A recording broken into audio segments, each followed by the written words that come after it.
నిన్న నేను నిరంతరం మా మధ్యలో వాక్యానుసారంగా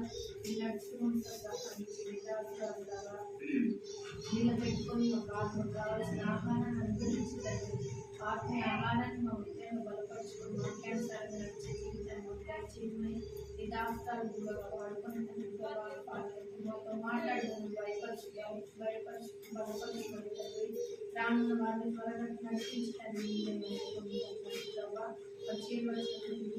జ్ఞాపకం చేసుకొని ఆత్మను తండ్రి సిద్ధపరచమైన మీరు సహాయం చేయమని సైతాన్ సాధారణంగా శక్తి ఏ డిస్టర్బెన్స్ లేకుండా తండ్రి ప్రభావ కార్యం జరిగించి మీ గొప్ప కార్యం జరిగించుకోండి. నేను దాస్తాల ద్వారా మరొకసారి తండ్రి మాటలో మీకు తోడు ఉంచి మంచి ఆత్మీయ ఆహారాన్ని మాకు అనుగ్రహించుకోండి. కొద్ది ప్రార్థన నజరేయుడైన యేసుక్రీస్తునామములో ప్రార్థించండి తండ్రి. ఆమేన్. కృపా ప్రేమ గల తండ్రి, చిరంగల దేవాన్ని బంగారు పాదాల వందనాలు స్తోత్రాలు చెల్లిస్తున్నాం తండ్రి. మహోన్నతుడు మహాగణుడు పరిశుద్ధుడైన దేవుడు ప్రభా నిన్న నేడు ఏకరీతిగా ఉంటున్న దేవుడు తండ్రి, మీకు ఎంతో వందనాలు స్తోత్రాలు చెల్లిస్తున్నాము. ఇంతవరకు కూడా కాచి కాపాడి భద్రపరిచి ప్రభావ సజీవులకు చేర్చుందుకే మీకు ఎంతో వందనాలు స్తోత్రాలు చెల్లిస్తున్నాం. సజీవులే కదా మిమ్మల్ని స్తుతించదన్నట్టుగా ప్రభావ మరణం మిమ్మల్ని స్తుతించదని పాతాళంలో మేము స్తుతి కలగదని ప్రభావ ఇంతవరకు కూడా మీరు కాపాడి భద్రపరిచి నా తల్లి దేవా మరొకసారి ప్రభావ నీ సన్నిధిలో చేరవడానికి మీరు చూపిన కృపను బట్టి మీకు ఎంతో వందనాలు స్తోత్రాలు చెల్లిస్తున్నాం తండ్రి. దేవైన స్త్రీల కొడుకుగా ఉదయకాల సమయంలో ప్రభావ నీ సన్నిధిలో చేరుస్తుండగా జ్ఞాపకం చేసుకుని తండ్రి కనికరించండి ప్రభావ, సహాయించండి, కృప చూపించమని ఈ సన్నిధిలో ప్రార్థిస్తున్నాం. చేరొచ్చింది దాన్ని బట్టి మీకు ఎంతో వందనాలు స్తోత్రాలు చెల్లిస్తున్నాం తండ్రి. రావాల్సిన వారిని జ్ఞాపకం చేసుకోండి, త్వరబెట్టి నడిపించమని ప్రార్థిస్తున్నాం ప్రభావ. కృప చూపించండి, సహాయించండి. పాట ద్వారా మీ నామాన్ని స్తుతించి గణపరచుట కొరకు సహాయించండి, కృప చూపించండి. వాక్యం ద్వారా మాతో మీరు మాట్లాడమని సన్నిధిలో ప్రార్థిస్తున్నాం ప్రభావ. కృప చూపించండి, మీరే మమ్మల్ని జ్ఞాపకం చేసుకోమని ప్రార్థిస్తున్నాం. వాక్యం ద్వారా కూడా మాట్లాడండి ప్రభావ. నోటి గొరుగు వాడుకోమని ప్రార్థిస్తున్నాం తండ్రి. దేవా సహాయించండి, నా నోట మేము మాటలు ఇచ్చండి ప్రభావ. వ్యర్థమైన మాటలు, తలంపులు, ఆలోచన ప్రభావ వీటన్నిటినీ కూడా దూరపరచండి. నా సొంత మాటలు తొలగించండి ప్రభావ. మీ బిడ్డలైన వారికి క్షేమం కలిగినట్టుగా ప్రభావ, ఆత్మీయంగా మేలు పొందినట్టుగా ప్రభావ మీరు కృప చూపించండి తండ్రి. నేను నోటి పొరగా వాడుకోమని ప్రార్థిస్తున్నా, సహాయించండి. ఆనాడు మోష నోటికి మీరు ఏ రీతిగా తోడు వచ్చినారు ప్రభావ, ఆ రీతిగా నా నోటికి మీరు తోడైనామని ప్రార్థిస్తున్నాను తండ్రి. ఆనాడు మీరు మాట్లాడినట్టుగా ప్రభావ మీరు నాతో మాట్లాడిన మానవునికి నోరించిన వాడు నేనే కదా సెలవిచ్చినారు తండ్రి. దేవా కృప చూపించండి, కుటుంబానికి క్షేమం మేలు కలిగినట్టుగా మీ కృప చూపించమని మిగిలిన సమయాన్ని దీవెనకరంగా చెల్లించిన బిడ్డలను వారిని మీ స్వాధీనం ఉంచుకోండి. ఈ సమయాన్ని దీవెనకరంగా చెండి కొద్ది సమయం అనే సన్నిధిలో ప్రార్థించడం కొరకే నన్ను మీరే కృప చూపించి సహాయపడమని మీకు ఎంతో వందనాలు చెల్లిస్తూ కృతజ్ఞత చెల్లిస్తూ యేసుక్రీస్తు నామములో స్తుతించి ప్రార్థించి అడిగి వేడుకుంటున్నాను తండ్రి. ఆమేన్. పాట పాడుతున్నాను.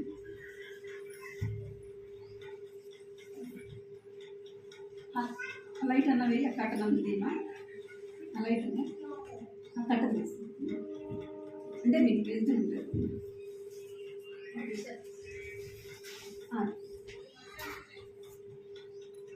ఏడు పెట్టిపోయింది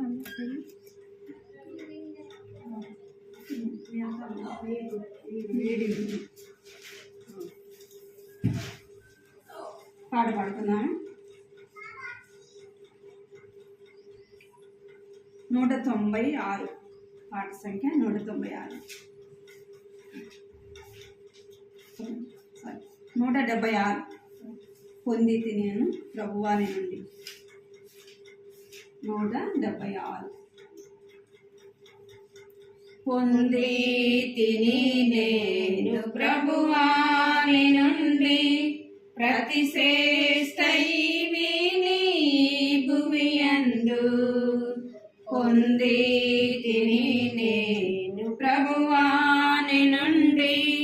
అతి శ్రేష్ట ఈవిని భువియందు జీవిత యాత్రలో సాగి వచ్చితిని జీవిత యాత్రలో సాగి వచ్చితిని ఇంతవరకు నాకు తోడైయుండి ఇంతవరకు నాకు తోడైయుండి ఎబినేజరువై ఉన్నావో యేసు ప్రభువా ఎబినేజరువై ఉన్నావో యేసు ప్రభువా నా రక్షణకర్తవు నీవైతివి నా రక్షణకర్తవు నీవైతివి పొందితిని నేను ప్రభువాని నుండి అతి శ్రేష్ట ఈవిని భువియందు పొందితిని నేను ప్రభువాని నుండి అతి శ్రేష్ట ఈవిని భువియందు గాలి తుఫానులలో నుండి వచ్చితిని గాలి తుఫానులలో నుండి వచ్చితిని అంధకార శక్తుల ప్రభావము నుండి అంధకార శక్తుల ప్రభావము నుండి నీ రెక్కల చాటు నన్ను దాచితివయ్యా నీ రెక్కల చాటు నన్ను దాచితివయ్యా నీవే ఆశ్రయ దుర్గంబైతివి నీవే ఆశ్రయ దుర్గంబైతివి పొందితిని నేను ప్రభువాని నుండి ప్రతి శ్రేష్ట ఈవిని భూమియందు పొందితిని నేను ప్రభువాని నుండి ప్రతి శ్రేష్ట ఈవిని భూమియందు కష్ట దుఃఖంబులు నాకు కలుగాగా కష్ట దుఃఖంబులు నాకు కలుగాగా నన్ను చేరదీసి ఓదార్చితివే నన్ను చేరదీసి ఓదార్చితివే భయభీతి నిరాశయందు నా ప్రభువా భయభీతి నిరాశలయందు నా ప్రభువా బహుగా ధైర్యంబు నాకొసగితివి బహుగా ధైర్యంబు నాకొసగితివి పొందితిని నేను ప్రభువాని నుండి ప్రతి శ్రేష్ట ఈవిని భూమియందు పొందితిని నేను ప్రభువాని నుండి ప్రతి శ్రేష్ట ఈవిని భూమియందు నా దేహమందు నా ముళ్ళు నుంచితివి నా దేహమందు నా ముళ్ళు నుంచితివి సాతానుని దూతగా నలుగా గొట్టం సాతానుని దూతగా నలుగా గొట్టం వ్యాధి బాధలు బలహీనతలందు వ్యాధి బాధలు బలహీనతలందు నీ కృపను నాకు దయచేసితివి నీ కృపను నాకు దయచేసితివి పొందితిని నేను ప్రభువాని నుండి అతి శ్రేష్ట ఈవిని భూమియందు పొందితిని నేను ప్రభువాని నుండి ప్రతి శ్రేష్ట ఈవిని భూమియందు నీ ప్రేమ చేత ధన్యుడనైతిని నీ ప్రేమ చేత ధన్యుడనైతిని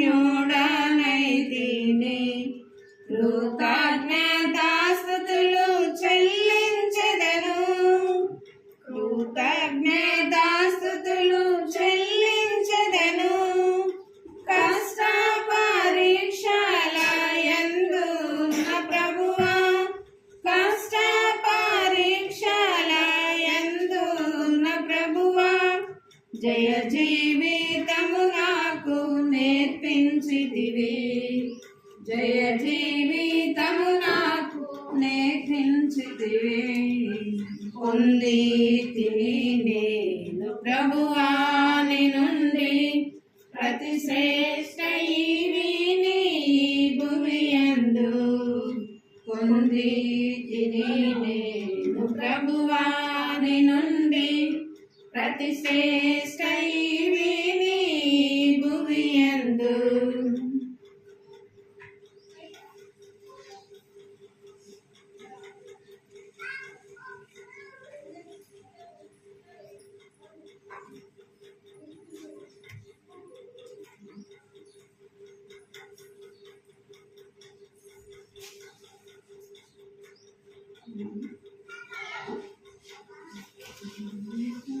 మనమే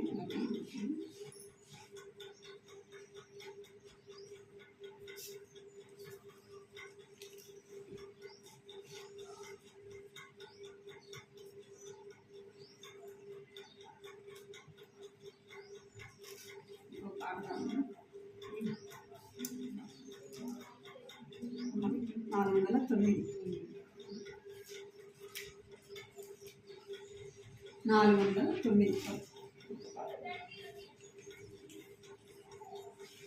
నా మాట వినుమని ప్రభువారెను, నా మాట వినుమని ప్రభువారెను.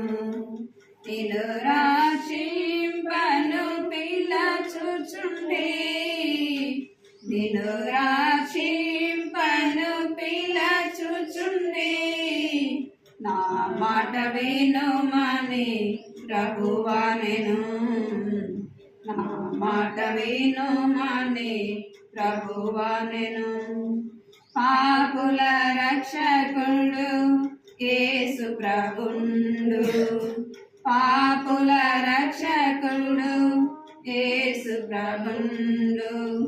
నీతిమంతుల కాదు పాపుల పిలచెను, నీతిమంతుల కాదు పాపుల పిలచెను.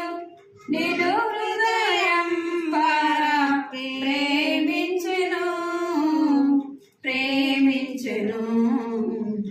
నా మాట వినుమని ప్రభువానెను, నా మాట వినుమని ప్రభువానెను. తాపిన వారిని వెదకవచ్చెను, తాపిన వారిని వెదకవచ్చెను. తానే వెదకి నిన్ను పరికించును, తానే వెదకి నిన్ను పరికించును. దాపిన నిలచెను రాక్షింపను, రాక్షింపను. నా మాట వినుమని ప్రభువానెను, నా మాట వినుమని ప్రభువానెను. జీవనదాతగా ప్రభు యేసు వచ్చెను, జీవనదాతగా ప్రభు యేసు వచ్చెను. నిత్య జీవము నీకు కలిగించెను, నిత్య జీవము నీకు కలిగించెను. కావున ప్రభుని దరి చేరును, దరి చేరును. నా మాట వినుమని ప్రభువానెను, నా మాట వినుమని ప్రభువానెను. జీవన జ్యోతిగా జగమునకొచ్చెను, జీవన జ్యోతిగా జగమునకొచ్చెను. నీవెరిగితివా నీ స్థితిని, నీవెరిగితివా నీ స్థితిని. నీ చీకటిని పోగొట్టును, పోగొట్టును. నా మాట వినుమని ప్రభువానెను, మాట వినుమని ప్రభువా నేను పాతాళాటిని పారగదోలన్ పాతాళాటిని పారగదోలన్ నూతన పరచును సర్వమును నూతన పరచును సర్వమును పరికించుముని స్థితిగతిని నా మాట వినుమని ప్రభువా నేను నా మాట వినుమని ప్రభువా నేను నిన్ను రాశింపను పిలచుచుండే నిన్ను రాశింపను పిలచుచుండే నా మాట వినుమని ప్రభువా నేను నా మాట వినుమని ప్రభువా నేను చాలా వాక్యం చూసుకుందాం. వస్తేనే అంట అవుతారు అనుకుంటారు.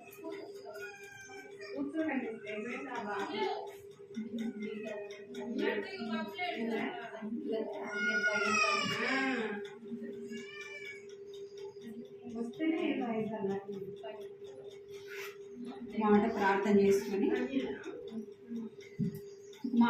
చేసుకొని వాక్యం చదువుకున్నాం.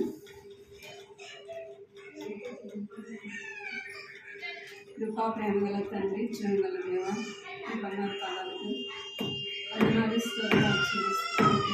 కాల సమయంలో ఇంతవరకు కూడా పాటల ద్వారా నేను ఘనమైన నామాన్ని స్తుతించడానికి కనపరచడానికి మీరు ఇచ్చిన కృపను బట్టి మీకు ఎంతో వందనాలు చెల్లిస్తున్నాం.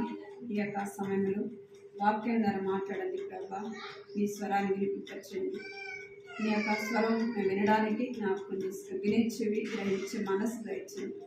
ఆత్మ చెప్పే సంగతులు చెవి గలవాడు వినగాక అనుసరించినారు తండ్రి. పరలోకం నుంచి మీ స్వరాన్ని వినిపిస్తున్నప్పుడు ఆత్మీయ చెవులు కలిగి వినటానికి గ్రహించడానికి సహాయించండి. శ్రేష్టమైన మాటలు ప్రభా నిర్లక్ష్య పెట్టకుండా నా తండ్రి దేవ ఎంతో భయము కలిగి మీ మాటలు వినటానికి కృప చూపించి సహాయపడమని వందనాలు చెల్లిస్తూ యేసు నామములో ప్రార్థిస్తున్నాను తండ్రి, ఆమేన్. వాక్యము చూస్తున్నాము. కొద్ది సమయము మన యొక్క దృష్టి ఎక్కడుండాలి? దేవుని మాటల మీద ఉండాలి. శివానే కదా కొద్ది సమయం దేవుని మాటలు ఎక్కువసేపు చూడగానే కొద్ది సమయం వాక్యం చూసుకొని ప్రార్థన చేస్తుంది.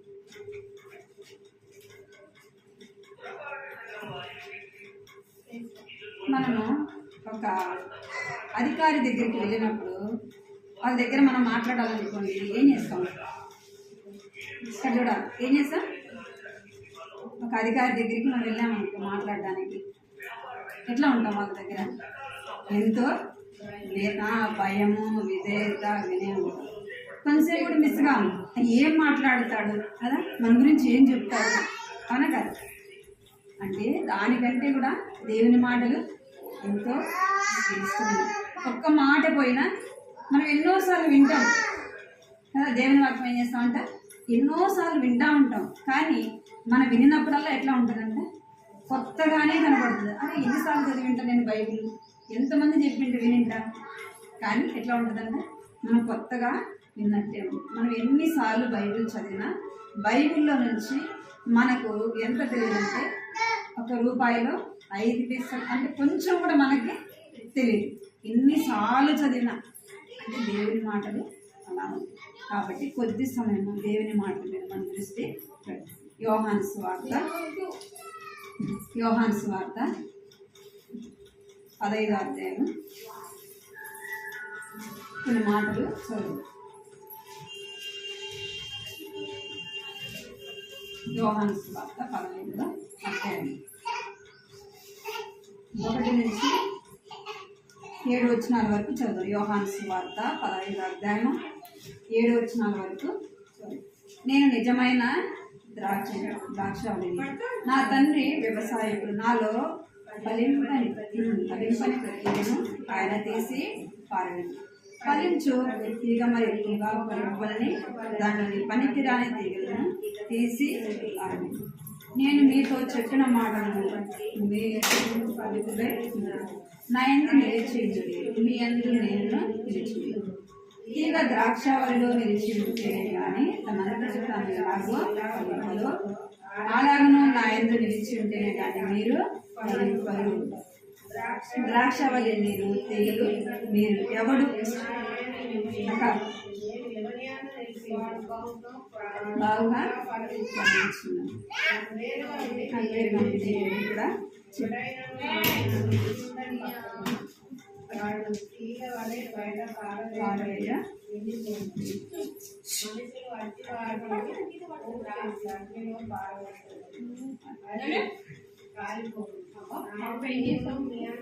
నా మాటలను నిలిచింది కదా, మీకేం ఇష్టమో అడిగి అది మీకు అనుగ్రహించబడను. చాలు. ఆది కాండము 49:12. ఆది కాండము 49:12.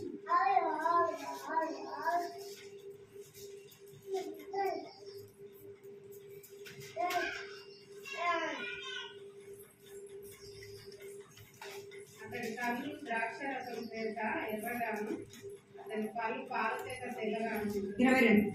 22 వచ్చింది. యోసేపు ఫలించే కొమ్మ, ఊట ఎంత ఫలించే కొమ్మ, దాని రెమ్మలు గోడ నుండి పీకి వ్యాపించు. ఇక్కడ ఏమంట, యోసేపు ఎలాంటి వాడంట? ఫలించడి కొమ్మ.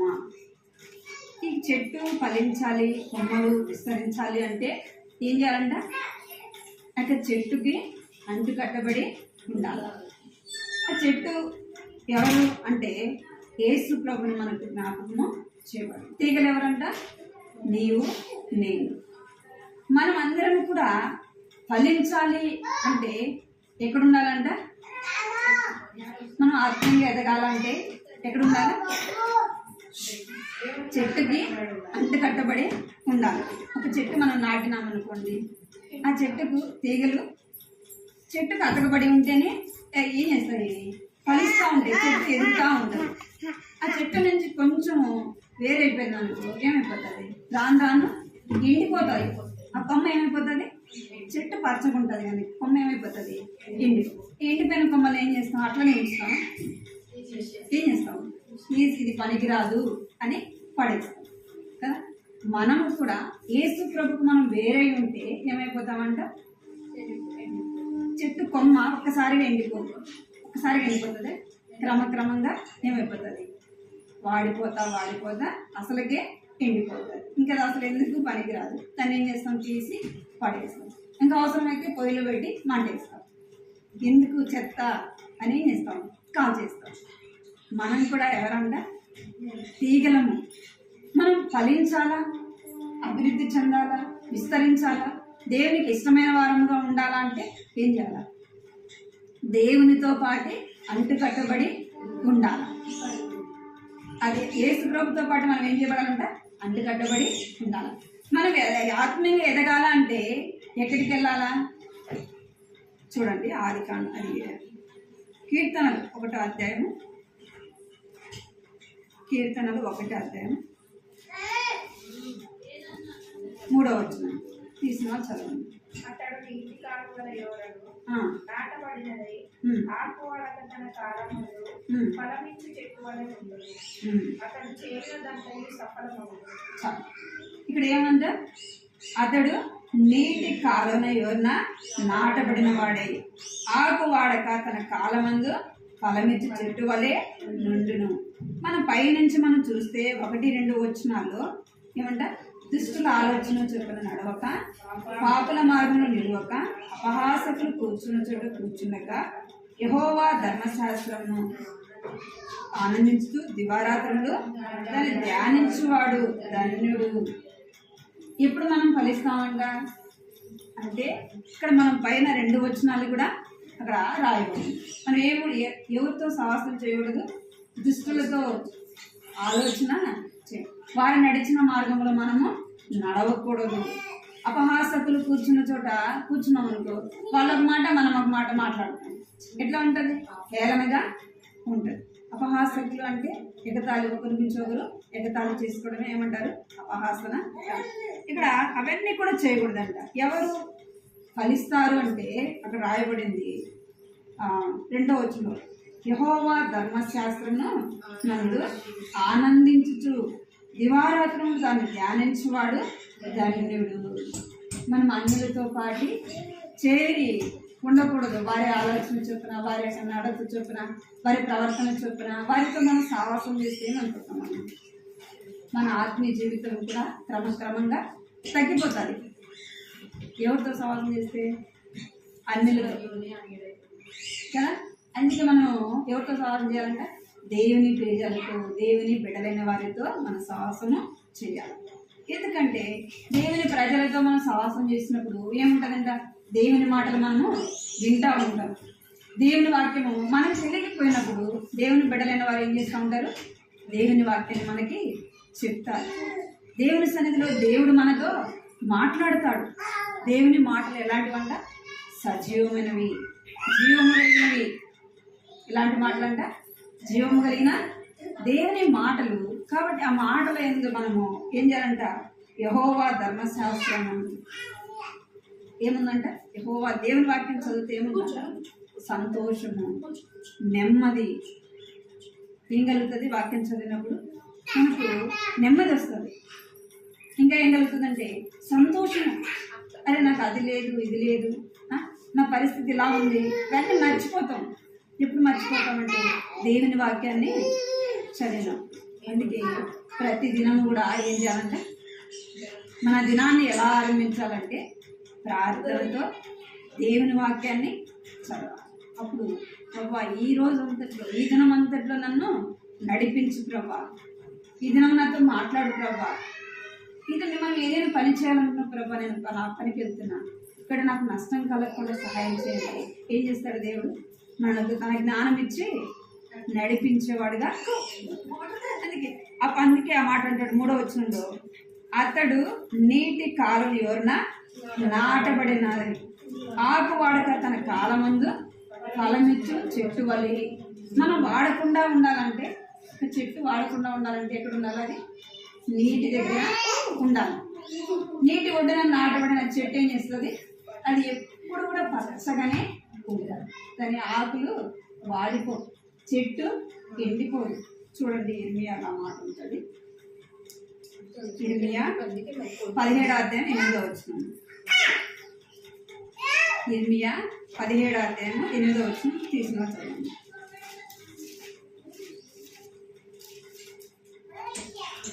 వాడు జలముల యొక్క నాటబడిన చెట్టు వలె నుండును. అది కాలువల రోడను దాటి వెళ్ళు, రోడను దాని వెళ్ళు తన్నును, వెంట కలిగినను దానికి భయపడదు. దాని ఆకు పచ్చగా నుండును. వర్షం లేని సంవత్సరమున చింత నుండును, కాపు మానదు. ఇక్కడ ఇర్మియా గ్రంథము 17వ అధ్యాయము 8వ వచనంలో బాగా చూడండి. వాడు జలముల యొద్ద నాటబడిన చెట్టు వలె నుండును, అది కాలువల యోరన దాని వేర్లు తన్నును, బెట్ట కలిగినను దానికి భయపడదు, దానికి ఆకు పచ్చగా నుండును. వర్షం లేని కాలంలో సంవత్సరం చింతనందక కాపు మానదు. ఏ చెట్టు ఇది? ఎక్కడుందంట? నీటి కాలువల యొక్క ఏం చేయబడింది? అది నాటబడిన చెట్టుగా ఉంది. దానికి ఏముందంట? పెట్టగలుగుతుంది. ఇప్పుడు ఎండల కాలం కదా వచ్చేది, ఏమైపోతుంది? చెట్లు కూడా వర్షం ఉంటుంది కాబట్టి, నీరు ఉంటుంది కాబట్టి ఏమైపోతుంది? చెట్టు వాడిపోతుంది, నీరు లేదు కాబట్టి. అదే వర్షాకాలం అయితే ఎండిపోయిన చెట్లు కూడా కొన్ని చెట్లు ఉంటాయి, చిగురు వస్తాయి. ఇక్కడ రాయబడింది, ఆ చెట్టు కంట పెట్టగలిగిన భయం లేదు, వర్షం పడకపోయినా భయం లేదు. ఎందుకంటే ఎందుకు? చెట్టు ఎక్కడుంది? నీటి కాలువల వివరణ ఉంది, గట్టి మీద ఉంది, కింద నీళ్ళు పోతా ఉంటాయి. చెమ్మ ఏం చేస్తుంది, చెట్టుకి వస్తూ ఉంటుంది. దానికి భయము అవసరం ఉంటుంది, నీళ్ళు వెళ్ళిపోతుందేమో, దాని నీరు ఎట్లా అని దానికి అక్కడ ఉంది భయము. భయపడదు, దాని ఆకు పచ్చగా నుండును, వర్షము లేని సంవత్సరమున చింతనందక కాపు దానికి చింత లేదు, భయము లేదు, ఫలాలు కూడా ఏం చేస్తుందంట, కాపు ఇవ్వకుండా మానదు. అంటే ఇది మనం దేని గుర్తు చేసుకోవాలంటే, యేసు ప్రభువుని నమ్మిన నీవు నేను కూడా దేవుని మందిరాన్ని అంటుకట్టబడి ఉండాలి. దేవుని ప్రజలతో సాహసము చేయాలి. దేవుని ఇంటిని మనం ఎప్పుడు అట్టుకుని ఉంటాం. మనకు కష్టం వచ్చింది, బాధ వచ్చింది, శ్రమ వచ్చింది, ఏముంటుంది మనకి, దేవుడు ఉన్నాడు, నాకు సహాయము చేస్తాడు. నాకు ఈ కష్టం వచ్చింది, దేవుడే చూసుకుంటాడు. కరువు వచ్చింది, దేవుడే చూసుకుంటాడు. అంటే పిల్లలకి ఏముండదు, ఏ భయము కూడా ఉండదు. ప్రతి విషయంలో దేవుని మీద ఆధారపడినప్పుడు మన కష్టమైన, శ్రమైనా, బాధైనా, ఏది ఏమైనా ఎవరుంటారు, దేవుడే చూసుకుంటాడు. నేనేం చేయగలుగుతా అనుకుంది. అది దేవుడు లేడనుకోండి, లోకంలో ఉన్నవారు ఏం చేస్తారు, ప్రతి దానికి కూడా భయపడతారు. ప్రతి దానికి చెందే ఎవరికి, దేవుని నమ్మని వారికి నిరీక్షణ ఉండదు. అర్థమైందే? మనము ఎలా ఉండాలంటే, మనం ఫలించాలంటే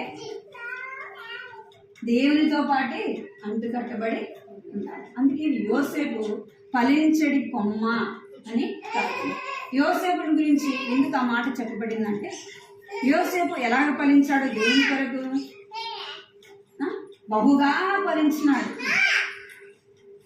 ఎలా ఫలించాడు, ఎవరి దగ్గర నుండి ఫలించాడు, తండ్రి దగ్గర ఉందా, ఎవరి దగ్గర ఉంటే వచ్చినాడు, తండ్రి దగ్గర ఉన్నాడా, తండ్రిని అన్నదమ్ములు ఏం చేసినారు, కొట్టి గుంటలో పడేసినాడు. తన దాసుడిగా అమ్మబడితో వచ్చినాడు. అయినా యోసేపు ఎలా ఉన్నాడంటే, దేవుని యందు భయము కలిగి ఉన్నాడు. ఎవరి అందంట, దేవుని యందు భయము కలిగి ఉన్నాడు. అందుకే ఆ యోసేపు గురించి రాయబడింది, యోసేపు ఎలాంటి వాడంటే చెడును అసహించుకునేవాడు అంట. ఏం అసహించుకునేవాడు, చెడు. ఏ చెడు అంటే, వాళ్ళ అన్నదమ్ములైన వారు ఎంతమంది యోసేపుకి అన్నదమ్ములు,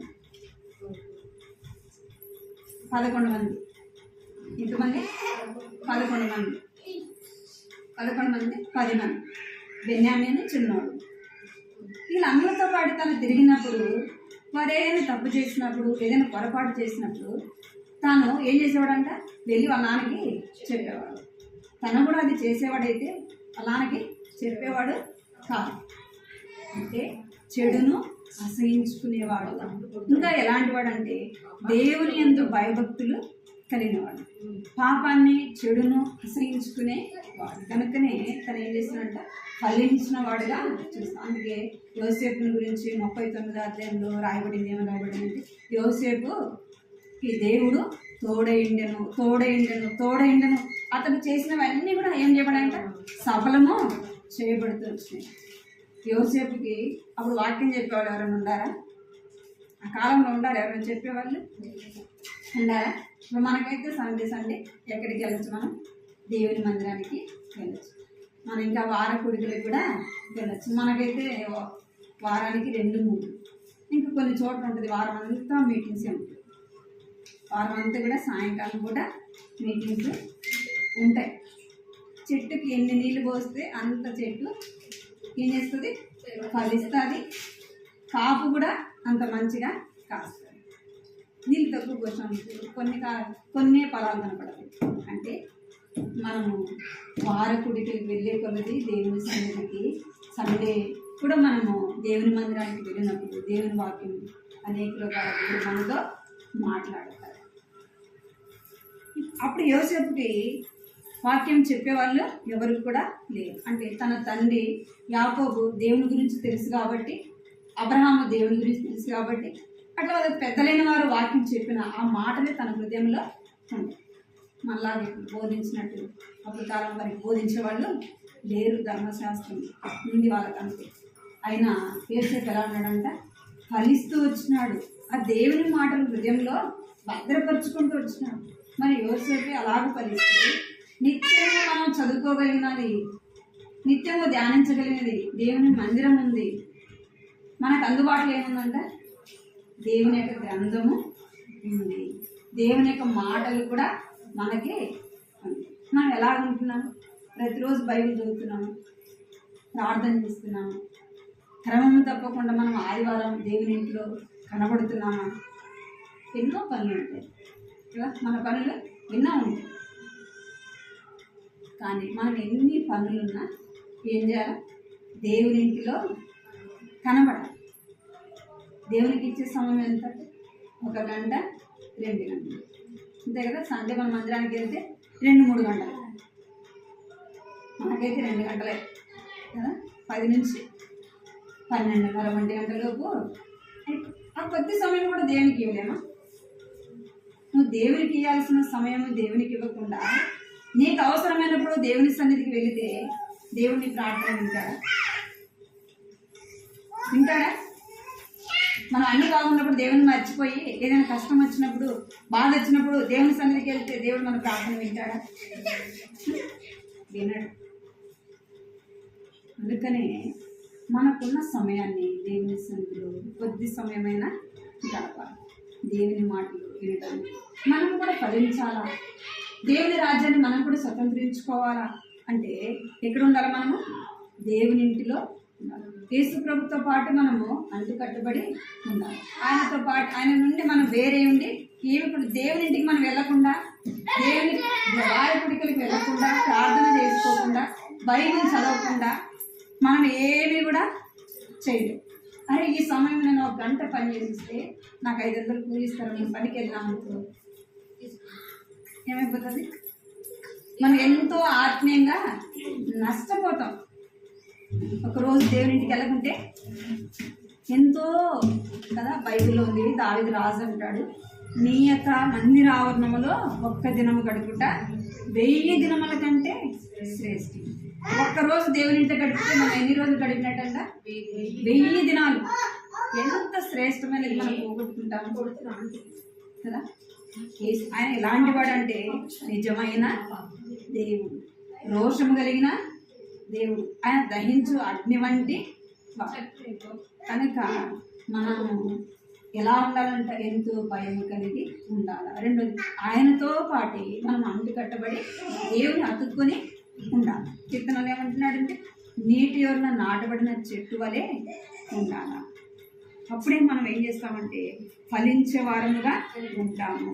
నేను దేవుణ్ణి నమ్మాను, దేవుడు నాకు తెలుసు అంటే సరిపోదు కదా. నేను దేవుడు అంటే నాకు తెలుసు అంటే దేవుడు నీకు తెలియజేస్తు, కానీ నువ్వు దేవుడికి తెలియాలి.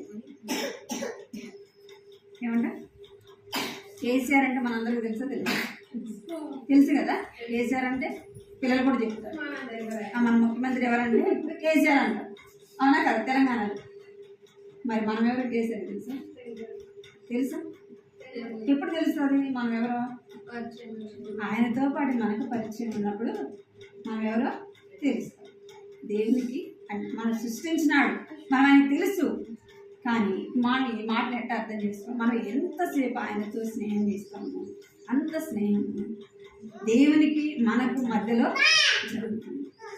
ఇప్పుడు ప్రార్థనలో ఆయనతో సహవాసం చేయాలి, బైబిల్ చదివినప్పుడు ఆయనతో సహవాసము చేయాలి. అప్పుడే మనము దేవుని కొరకు ఫలించే చెట్టుగా, మనకు కష్టమైన నష్టమైన ఏమి జరిగినా ఏముంటుందంటే మనకి ధైర్యము ఉంటుంది. యోసేపు కూడా తనకు అమ్మబడినప్పుడు, ఐగుప్తు దేశానికి అమ్మబడినప్పుడు యోసేపుకి ఎవరున్నారు అక్కడ? తండ్రి లేడు, తల్లి చనిపోయింది, ఎవరు అన్నదమ్ముడు లేరు. తను ఎట్లా ఉన్నాడంట? ఒక బానిసగా అమ్మబడుతూ వచ్చినాడు. అక్కడనే దేవుడు యోసేపుని ఆశీర్వదిస్తూ వచ్చినాడు. ఎందుకంటే తను దేవుని అంతగా ప్రేమించినాడు, దేవుని అంతగా హత్తుకొని ఉంటాడు. అందుకే యోసేపు అంతగా ఫలిస్తూ వచ్చినాడు. మనం కూడా మనం ఫలించాలి, మనం ఆశీర్వదింపబడాలి అంటే ఏం చేయాలి? ఆశీర్వాదానికి కర్తను మనము వెంబడించాలి. ఒక దేశంలో అంట రాజు పిలిచి మొత్తం చేసినాడు. ఆ ఊర్లో వాళ్ళందరికీ చెప్పినాడు. ఇది అందరినీ రమ్మని పిలిచినాడంట. అన్ని పెట్టాడంట అక్కడ. బంగారు వెండి వజ్రాలు అన్నీ పెట్టాడు. అన్నీ పెట్టి ఎవరికి ఎంత కావాలో తీసుకోండి అన్నాడు. ఎంత మీరు తీసుకోగలిగితే అంత తీసుకెళ్ళండి చెప్పినాడు. ఒక్కసారి నువ్వెంత పట్టుకోగలిగితే అంత తీసుకెళ్ళాలని చెప్పినాడు. అందరూ వచ్చినానంట. ఒకటి బంగారు ఎత్తుకెళ్తే, ఒకటి వెండి, ఒకటి వజ్రాలు అన్నీ తీసుకెళ్ళాలి. ఒకడు వచ్చినాడంట. ఒకడు వచ్చి రాజుని ఎత్తుకోమన్నాడంట. రే నన్ను ఎత్తుకెళ్తున్నానంటే నేను తీసుకెళ్తా, అవన్నీ తీసుకెళ్తా, కొన్ని తీసుకెళ్తా, నిన్నే తీసుకెళ్ళానుకో ఇదంతా నాదే కదా అన్నాడు. అర్థమైంది. మన ఈ లోకంలో ఎంత కష్టపడదో, మనం ఎంత సంపాదించుకున్నాం చెప్పండి. ఎంత సంపాదించుకున్నాం? కొంతే సంపాదించుకుంటాం. ఆ సంపాదించుకుని మనం ఏమైనా తీసుకెళ్తామా? పోయేటప్పుడు తీసుకెళ్ళాము. అందుకే ఎవరిని పట్టుకోవాలా? యేసు ప్రభునే పట్టుకోవాలి. యేసు ప్రభువే మనతో పాటు ఉన్నాడు అనుకో దేనికి కూడా కొరత ఉండదు. ఈ లోకంలో మనం మనుషులం కాబట్టి అనారోగ్యము, కష్టము, ఏదో ఒక బలహీనత రానే వస్తుంది. ఏదో విధంగా మన కష్టాలు మనుషులం కాబట్టి లోకంలో ఏదో ఒక కష్టము వస్తుంది. కానీ వాటన్నిటి వైపు మనము చూడకూడదు. ఎవరి వైపు చూడాలా? దేవుని వైపే చూడాలి. ఎందుకంటే ఆయనను పట్టుకొని ఉన్నాము, ఆయనను పట్టుకొని ఉంటాడు. అందుకే యోసేపు ఆ రీతిగా ఫలించినాడంటే యేసు ప్రభుని పట్టుకుంటూ వచ్చినాడు. ఇంకెవరు ఫలిస్తూ వచ్చినారంటే రూతు ఏం చేసిందంట? రూత్ ఏం చేసింది? ఎవరామె? మోయాబీరాలు. అంటే మోయాబీలు దేవుని రాజ్యంలో చేరకూడదు. వారు దేవుని రాజ్యంలోకి చేరే అవకాశము లేదు. అలాంటి రూతు ఏం చేసిందంట? తన అత్తని నయోమిని హత్తుకుంటూ వచ్చింది కదా. ఓర్పకు ఇద్దరు కోడలు ఉన్నారు. ఓర్ప ఉంది, రూతు ఉంది. మరి ఓర్ప ఫలించలేదే కదా. ఏం చేసింది? కొన్ని రోజులు వాళ్ళ అత్తతో పాటు ఉండింది. తను ఏం చేసింది? తన భర్త చనిపోవాలని విడిచిపెట్టి వెళ్ళిపోయింది. రూతు కూడా యవనస్తురాలే కదా. రూతు కూడా వెళ్ళిపోవచ్చు కదా. రూతు వెళ్ళిపోలే. ఏముందంటే తన అత్త ఏ దేవుణ్ణి అయితే కలిగి ఉందో ఆ దేవుని ఎవరు కలిగి ఉండాలి? రూతు కూడా కలిగి ఉంది. అందుకే రూతు తను ఏది నష్టపోయిందో తిరిగి దాన్ని ఏం చేసిందంట? సంపాదించుకుంది, ఫలించింది. ఎవరు? రూతు. నీ దేవుడే మా దేవుడు, నీ ప్రజలే మా ప్రజలు. నువ్వు ఎక్కడ ఉంటావో నేను అక్కడ ఉంటా అని ఎట చెప్పగలిగింది? ఇప్పుడున్న పరిస్థితుల్లో అత్తని హత్తుకొని ఉంటామా? ఎందుకంటే అందరూ మనస్తత్వం ఒకలాగా ఉండదు కదా. ఆ కోడలను ఒకలాగా, అత్తను ఒకలాగా, కూతుర్ని ఒకలాగా చూస్తారు. కొంతవరకు మనం సహించినా కొన్ని పరిస్థితులు వచ్చినప్పుడు ఏం చేయలేము, సహించాలి. ఏం చేస్తాం? మనం వేరైపోతేనే బాగుంది, మనం భరించలేము అంటాం కదా. మన పరిస్థితులు ఏమో చూస్తూ ఉంటాం. కానీ రూత్ అయితే ఏం చేసిందంట? తన అత్తని హత్తుకొని ఉండొచ్చు. నీ దేవుడే నా దేవుడు అంటాము. ఎప్పుడు ఎలాంటి పరిస్థితి అది? ఎంత కష్ట పరిస్థితి. పోషించే వాళ్ళు లేరు కదా, వాళ్ళ ఊరు కాదు అది. అయినా ఏం చేస్తూ ఉందంటే ఏది ఏమైనా జరగని ఏముందంట? నేను నీతో పాటే ఉంటా, నువ్వు ఎక్కడ నివసిస్తే నేను అక్కడే నివసిస్తా అంటాము. నయోమిని హత్తుకొని ఉంటావచ్చు. తిరిగి మళ్ళా బెత్లెహేము వెళ్ళినప్పుడు రూతు కూడా వెళుతూ వచ్చింది. అందుకే తను దేవుని కొరకు దేవుణ్ణి తను ఏం చేస్తూ వచ్చింది? వెంబడిస్తూ వచ్చింది. ఎలాంటి పరిస్థితి దేవుని విడిచిపెట్టి.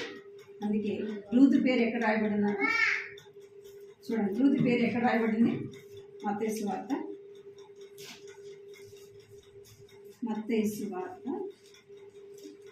1వ అధ్యాయం.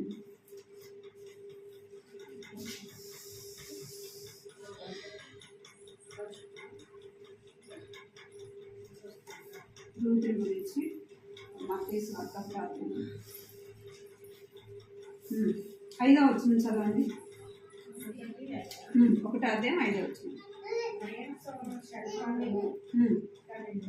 శర్మాను రాహాబు నందు బోయజు కనెను. బోయజు ఊరు నందు ఓబేదును కనెను. ఓబేసు ఇశ్రాయేలు కనెను. చాలు. ఇక్కడ ఎవరి వంశావళికి రాయబడిందంటే యేసుక్రీస్తు యొక్క వంశావళికి తన పేరు రాయబడుతూ వచ్చింది. తాను రూతు ఎలాంటిదంటే మోయాబీలు వాళ్ళు విగ్రహారాధికులు, వారు శపింపబడిన వారు అయినా ఏం చేస్తూ వచ్చింది? దేవుని రాజ్యాన్ని సంపాదించుకుంది కదా. తన పేరు యేసుక్రీస్తు యొక్క వంశావళిలో యేసుప్రభు వారు ఎవరు తన ద్వారా రాబడుతూ వచ్చినాడు కదా. మనం కూడా ఇక్కడ రూతు ఫలించింది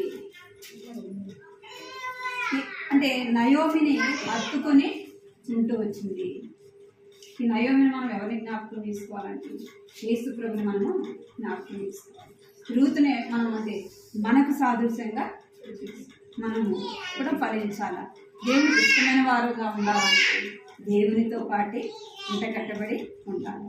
నా యందు నిలిచి ఉంటేనే కానీ మీరు ఫలించరు. రూతు నయోమిని వెంబడించకుండా ఉంటే రూతు నయోమిని హక్కుకొని ఉండకపోతే తను ఫలించేది కాదు. తాను కూడా నయోమి ఓర్పగా వెళ్ళిపోయి ఉంటే ఏమైపోయింది? తన పేరు రాయబడింది కాదు. కానీ నయోమిని గురించి గ్రంథం రాయబడిందా? నయోమి గురించి గ్రంథం ఏమైనా రాయబడిందా? ఎవరి పేరుతో రాయబడింది? రూతు ఒక పేరుతో గ్రంథాన్ని పరిశుద్ధాత్మ దేవుడు రాయించినట్టు. తను ఎలాంటిది? ఏ స్థితిలో ఎక్కడో ఉండవలసింది ఎక్కడ రాయబడింది? పరిశుద్ధ గ్రంథంలో తన పేరు రాయబడింది. ఒక గ్రంథం ఆమె గురించి రాయబడింది. మరి నీ పేరు నా పేరు మన గురించి గ్రంథం రాయకపోయినా మన పేరు ఎక్కడ రాయబడాలి? దేవుని రాజ్యంలో, దేవుని గ్రంథంలో, జీవ గ్రంథంలో మన పేరు రాయబడి ఉండాలి. ఒకవేళ మనం నామకార్థ క్రైస్తవులుగా దేవుడండి నాకు తెలుసు, మా అమ్మ దేవుని నమ్ముకున్నది, మా నాన్న దేవుని నమ్ముకున్నారు, మా యొక్క తాతలు దేవుని నమ్ముకున్నారు అంటే సరిపోదు. అది చెప్పుకోవడానికి మాత్రమే. మనకి అది ఎందుకు ఉపయోగపడదు. మనకు ప్రతి ఒక్కరికి కూడా ఏమి ఉండాలి? ఓట్ లిస్ట్ ఉండాలి, ఆధార్ కార్డు ఉండాలి, అవునా కాదు? ఇవన్నీ ఉంటేనే మనం ఏదానికైనా, చదువుకోవడానికైనా, జాబ్ చేయడానికైనా, ఏదానికైనా. అవి లేకపోతే మనకి ఇస్తారా? లేదా మనకు ఆధార్ కార్డు లేదనుకోండి, అప్పుడు ఓట్ లిస్ట్ ఉండాలా, పాన్ కార్డు ఉండాలి. ఏదైనా మనం చిన్న పని చేయడానికైనా, అవునా కాదు? జాబ్ చేయాలి. మరి దేవుని రాజ్యంలోకి వెళ్ళాలి. మన పేరు ఎక్కడ రాయబడిందా? దేవుని గ్రంథంలో రాయబడాలి.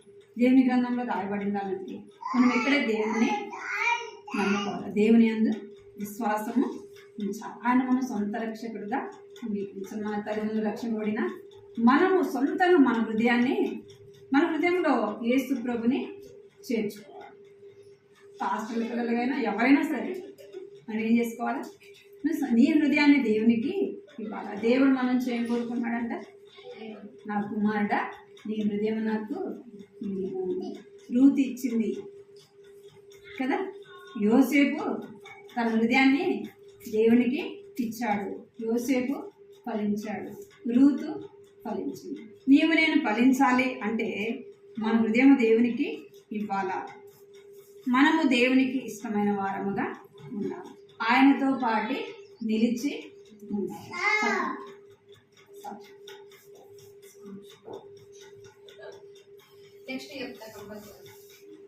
నేను కూడా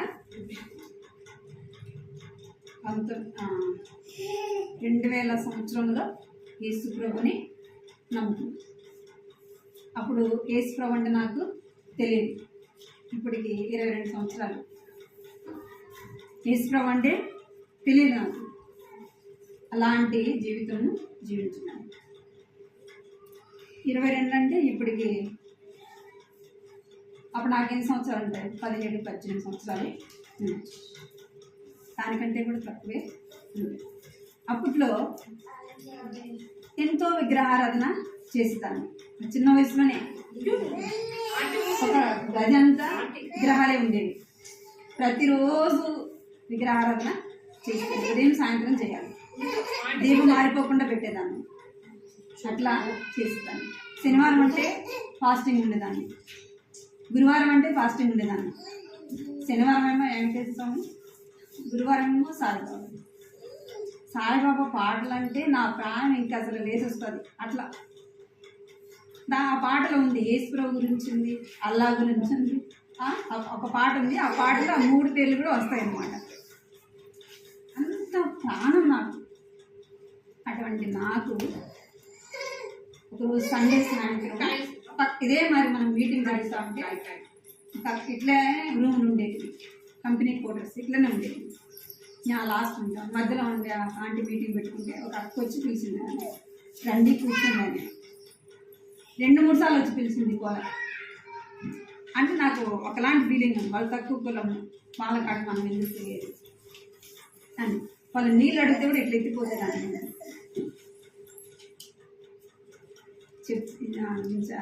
అంత గర్వంగా ఉండేదాన్ని. ఒక మాట ఎవరైనా నన్ను ఒక మాట అంటే ఒప్పుకునేదాన్ని. ఇంత కోపం అంటే మా అమ్మ కూడా అనదు. అంటే అంత కోపం ఉండేది, అంత భక్తి కూడా ఉండేది. అది ఎందుకు అట్లా కొన్ని రోజులు జీవించాను. అట్లా వాక్యం అక్క వచ్చి పిలిచింది మీటింగ్, కొంచెం కూర్చు వాక్యం విందాన్ని పిలిస్తే అప్పుడే 3 సార్లు వచ్చి పిలిచిన తర్వాత అది అక్క నన్ను 2-3 సార్లు వచ్చి పిలిచింది కదా, అట్లా ఉండకూడదు, ఏమైంది అక్కడ కూర్చొని మళ్ళీ వచ్చేద్దాం నేను. అప్పుడు దేవుడు నాతో మాట్లాడినాడు. కీర్తనలు 115 అధ్యాయంలో అవి నవ్వు నుండి ఇప్పుడు చూడదు కానీ చెప్తున్నా కొంచెం 10 నిమిషాలు. అప్పుడు అవి కళ్ళుండి చూడవు, చెవులుండి వినవు, ముక్కుతో వాసన చూడవు, చేతులతో తాకవు, కాళ్ళుండి నడవు అని చెప్పినాడు. అది నాకే చెప్పినట్టు అనిపించింది. అక్కడ చాలామంది ఉన్నారు, ఆయన నాకే చెప్పినట్టు అనిపించింది. అప్పుడు పోయి పడుకున్నా, దీన్ని ఇట్లా చెప్పినాడు అని ఆలోచిస్తాను. తర్వాత అవును కదా, అవి ఒక పేపర్ మాత్రమే, లేదా ఒక చెట్టు మాత్రమే, ఒక రాయి మాత్రమే. నిజమే కదా, మీరు చేసినంత కూడా వ్యర్థమే కదా. ఎందుకంటే అప్పుడు మా కుటుంబ పరిస్థితి ఎంతో కష్టంగా ఉండేది. అమ్మకి ఎప్పుడు బాగుండేది కాదు. ఎప్పుడు వెళ్ళి అక్కడ కూర్చొని ఏడ్చి వచ్చేదాన్ని, దీపం పెట్టినప్పుడల్లా ఏడ్చేసి వచ్చేదాన్ని. ఎందుకు నేను ఇంతగా చేస్తున్నా కదా, మాకు ఎందుకు ఇంత కష్టము, మాకంటే అందరు బాగుండారు కదా, మా పరిస్థితి ఎందుకు ఇట్లా ఉండేది. అంత కష్టమైన ప్రతి శనివారం టెంకాయ పెట్టేవాడు. అది నేనేం చేస్తున్నాను, ఇంట్లో ఎవరు చేయరు. మళ్ళీ అట్లా చేసినప్పుడు ఎంతో బాధ వేసింది నాకు. ఇంత చేస్తున్నా కదా, ఎందుకు నాకు ఇంత కష్టం, ఇంత బాధ అని ఏడ్చేదాన్ని. ఎప్పుడైతే ఈ మాటలు విన్నానో అప్పుడు నాకు కొంచెం గ్రహింపు వచ్చింది. అవును కదా, నేను చేసేదంతా కూడా వ్యర్థము. అందుకే నా మూడు వాళ్ళ దగ్గరికి వెళ్ళి మన కష్టం చెప్పినా బాధ చెప్పినా వాళ్ళకి అర్థమవుతుందా కాదు కదా. వాళ్ళు మనం చెప్తానే ఉంటాం కానీ వాళ్ళకి వినపడితే కదా వాళ్ళు మళ్ళీ మనతో మాట్లాడేదాన్ని. అది నాకు అవగాహన వచ్చింది. అవును, నేను చేసినంత కూడా ఒట్టిది. తర్వాత ఒక్కసారి మందిరానికి వెళ్ళిన దేవుని మాటలు మళ్ళీ వెళ్ళాలని ఆశ, అట్లా దేవుని సన్నిధికి వెళ్తూ వచ్చింది. తర్వాత 2001లో బాప్తిజం తీసుకున్నాను. నేను 2000 సంవత్సరం వేసుకోవాలని నమ్ముకుంటే ఆ సంవత్సరం బాప్తిజం తీసుకుంటానంటే మా నాన్న ఒప్పుకోవాలి అని పేరు మారుస్తారు.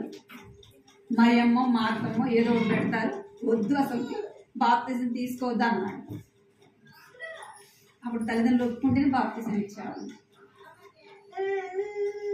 అట్లా ఆ సంవత్సరం అయిపోయింది. 2001లో బాప్తిజం తీసుకున్నాను. అప్పుడు నా పేరు మొదటి పేరు రమాదేవి, తర్వాత రిబ్కా అని పెట్టాను.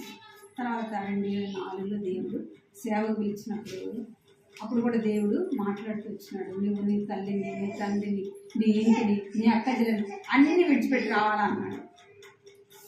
అది జరిగే పనినా?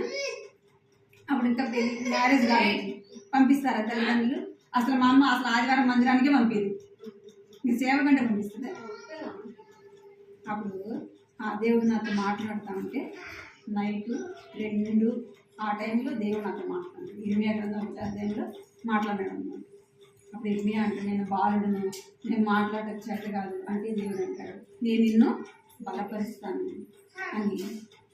ఇర్మియాని దేవుడు బలపరుస్తాడు. ఆ మాటలు నాతో మాట్లాడినాడు దేవుడు. నేను ఇట్లా నలుగురితో మాట్లాడేదాన్ని కాదు, నలుగురితో దగ్గర ఉండేదాన్ని కాదు. స్పీడ్గా మాట్లాడాలంటే కూడా భయం. అసలుకి దేవుడు అట్లా సేవకు పిలిచినప్పుడు మా అమ్మ మా నాన్న చెప్తే ఫస్ట్ ఒప్పుకోవాలి. లేదు దేవుడు నన్ను పిలిచినాడు, నేను వెళ్ళకపోతే మీకే నష్టం అంటే అప్పుడు అమ్మ నాన్న ఇద్దరు పంపించినాడు. ఇద్దరు ఒప్పుకొని పంపించాను. అమ్మ దేవుడు నమ్ముకున్నది, తమ్ముడు చెల్లెలు నాతో పాటు మందిరానికి వచ్చేవారు. ఇప్పుడు దేవుని ఇంటిలో ఉండే భాగ్యాన్ని దేవుడు ఇచ్చినాడు. నేను ఎక్కడ దాన్ని, నాకంటే చదువుకున్న వాళ్ళు ఉన్నారు, గొప్ప వాళ్ళు ఉన్నారు, జ్ఞానవంతులు ఉన్నారు. దేవుడు నన్ను ఎందుకు పిలిచినాడు? సేవకు పిలిస్తే ప్రభా నేను సేవ మాత్రం చేయలేను, నేను రాను సేవ కానీ. దేవుడు నాతో మాట్లాడు, నువ్వు రావాలి, నువ్వు నా పని చేయాలి. మనం ఈ స్థానంలో ఉన్నామంటే దేవుణ్ణి హత్తుకొని, దేవుని ఇంటిలో అతిథిగా ఉండదగిన వాడు ఎవడు అంటాడు కీర్తనకారు. అంటే దేవుని ఇంట్లో నివసించాలంటే ఎంత భాగ్యం ఉండాలా. యెహోవా దేవుడుగా కాగల జనులు ధన్యులు. ఎవరంటే ధన్యులు? పెద్ద బిల్డింగ్ ఉన్నోళ్ళు, పెద్ద కారు ఉన్నోళ్ళు కదా, సీఎం వాళ్ళ ధన్యులు. ఎవరు ధన్యులు? వాళ్ళు మన దృష్టిలో మనం అనుకుంటాం వాళ్ళు గొప్పళ్ళు, వాళ్ళు అదృష్టవంతులు, మాకెందుకు ఇంత దరిద్రత అంటే ఎన్నోసార్లు మనము కృంగిపోయి బాధపడతాం. ఎవరు ధన్యులు అంటే యేసు ప్రభుని ఎవరు నమ్ముకుంటారో వాళ్ళే ధన్యులు. యేసు ప్రభును దేవుడుగా కలిగి ఉన్న వాళ్ళు వాళ్ళే ధన్యులు. ఆ ధనవంతుల కంటే మన ధన్యులము. ఎందుకంటే ఒకనాడు దేవుని రాజ్యంలో ఉండే భాగ్యాన్ని మనకి దేవుడు ఇచ్చినాడు. మన ఈ లోకంలో ఏమి లేకపోయినా దేవుని రాజ్యంలో సమస్త మనము సంపాదించు. అవి సంపాదించుకోవాలంటే దేవుడు ఒకటే మన నుంచి కోరుకునేది, మన హృదయం ఆయనకి ఇవ్వాలా, ఆయన్ని మనం హత్తుకొని ఉండాలి. నమ్మకంగా దేవుని ఇంటికి మనం దేవునికి వెళ్ళినప్పుడే ఏం నేర్చుకుంటాం? మనం దేవుని గురించి తెలుసుకుంటాం, దేవుని గురించి నేర్చుకుంటాం. పిల్లలు రోజు స్కూల్కి వెళ్ళినప్పుడే కదా బాగా చదువు వస్తుంది. ఒకరోజు నెలకు ఒకసారి 2 సార్లు స్కూల్కి వెళ్ళాం అనుకో, ఎగ్జామ్ ఎట్లుంటుంది? మార్కులు వస్తాయా? అట్లా దేవుని ఇంట్లో మనము రోజు వెళ్ళినప్పుడు, వారి గుడికి వెళ్ళినప్పుడు మనం ఆత్మీయంగా ఎదుగుతాం. దేవుడు కొద్ది సమయం ప్రార్థన చేస్తున్నాం, కొద్ది సమయం ప్రార్థన చేస్తున్నాం.